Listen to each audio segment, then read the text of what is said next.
Assalamualaikum warahmatullahi wabarakatuh. Perkenalkan, my name is Amanda Ulam Maulidia.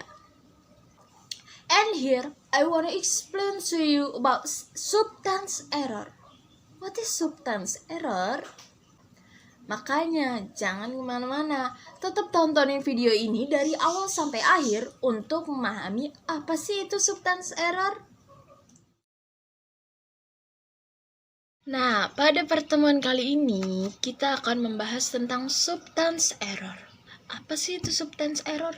Jadi, substance error adalah suatu kesalahan ejaan yang dimana di dalamnya terdapat 4 jenis kesalahan. Yang pertama itu adalah kesalahan tanda baca. Kesalahan tanda baca itu adalah kesalahan yang paling sering dilakukan. Biasanya karena berlebihnya tanda baca atau kurangnya tanda baca atau kesalahan penempatan tanda baca. Misalnya, seperti pada kesalahan penempatan titik koma atau kurangnya tanda baca seru dan tanda baca tanya. Nah, kesalahan tersebut jangan disepelekan karena kesalahan tersebut dapat menyebabkan kegagalan dalam penyampaian isi teks. Nah, selanjutnya ada kesalahan yang berkenaan dengan percetakan.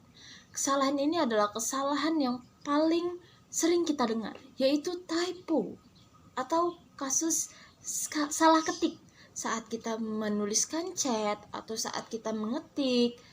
Itu pasti kayak ada 1 atau 2 kata yang kita terjadi kesalahan di dalamnya. Nah, di sini ada juga peneliti yang bernama McNeilich. Dia menemukan bahwa 33,4% typo digambarkan sebagai kesalahan spesial atau kesalahan yang disebabkan oleh keyboard. Sedangkan 28,7% adalah kesalahan temporal. Titik spesial dari 3 tipe, yaitu horizontal, vertikal, dan diagonal.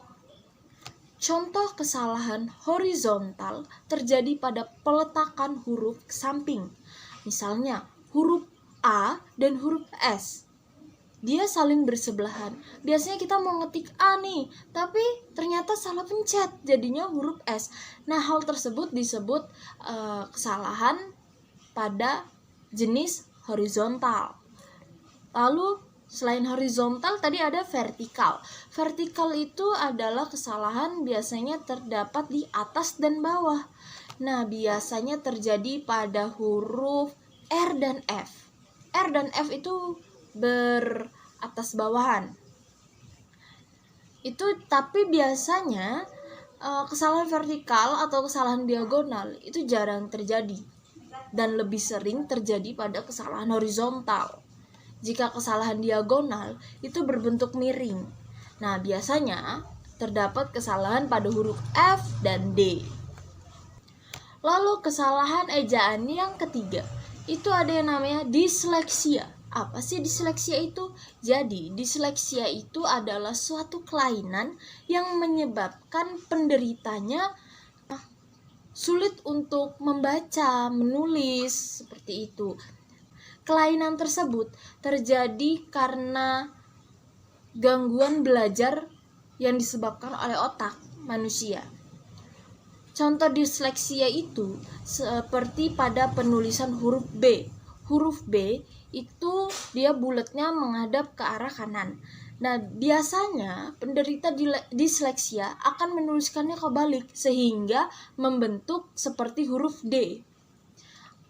Adapun mungkin beberapa tokoh atau artis terkenal yang kalian tahu yang mengidap gangguan disleksia, contohnya seperti Mr. Deddy Corbuzier.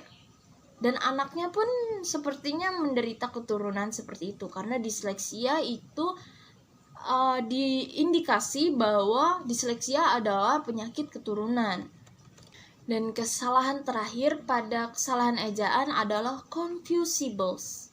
Dari namanya aja udah tahu nih kita nih, confusable atau bingung. Apa sih bingungnya? Jadi bingungnya itu biasanya terdapat pada 2 morfem yang kata-katanya hampir mirip. Contohnya kalau di dalam bahasa Indonesia itu ada kata pertanyaan dan pernyataan. Kadang orang Indonesia itu suka terbalik menyebutkannya. Karena apa? Karena kata-katanya hampir mirip. Dan kalau misalnya dalam bahasa Inggris, kata yang bisa menyebutkan confusable itu ada dessert and dessert. Dessert gurun dan dessert makanan penutup. Selanjutnya ada misspelling proper. Nah, apa sih misspelling proper itu? Jadi, misspelling proper adalah kesalahan yang melanggar konvensi tertentu untuk mengirimkan fonem melalui graven. Lalu, apa itu graven? Graven adalah fitur ekspresi tertulis yang tidak bisa dianalisis dalam bentuk yang lebih kecil ataupun kategori dari misspelling proper tersebut. Di antaranya ada mispronunciation error. Mispronunciation dari kata-katanya nih. Mispronunciation berarti adalah kesalahan yang disebabkan karena pengucapan bahasa Inggris. Nah, kesalahan ini biasanya terjadi pada anak-anak. Kesalahan ini terjadi mungkin karena si pengucap, atau biasanya terjadi pada anak-anak, jadi mungkin kita wakilkan dengan anak-anak. Anak-anak itu sendiri menganggap bahwa apa yang mereka ucapkan itu sudah benar. Misalnya pada kata poor itu dia pengucapannya adalah ul, bukan ur. Jadi biasanya anak-anak itu lebih suka menyebutkan dengan kata-kata poor daripada poor. Selanjutnya adalah written misencodings. Jadi, sesuai dengan namanya written. Written itu berarti menulis. Jadi tidak semua misspelling proper ini terdapat pada kesalahan pengucapan saja, tapi ada juga kesalahan pada penulisannya yang dibagi menjadi dua jenis, yaitu ada intralingual dan interlingual.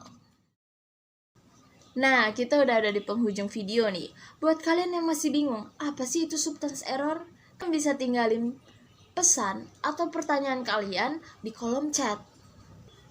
Dan jangan lupa tetap tontonin terus video-video selanjutnya, karena masih banyak sebab-sebab lainnya yang akan kita bahas. Makanya tetap pantengin terus channel YouTube ini. Okay, I think enough for this video. See you to the next video. Wassalamualaikum warahmatullahi wabarakatuh.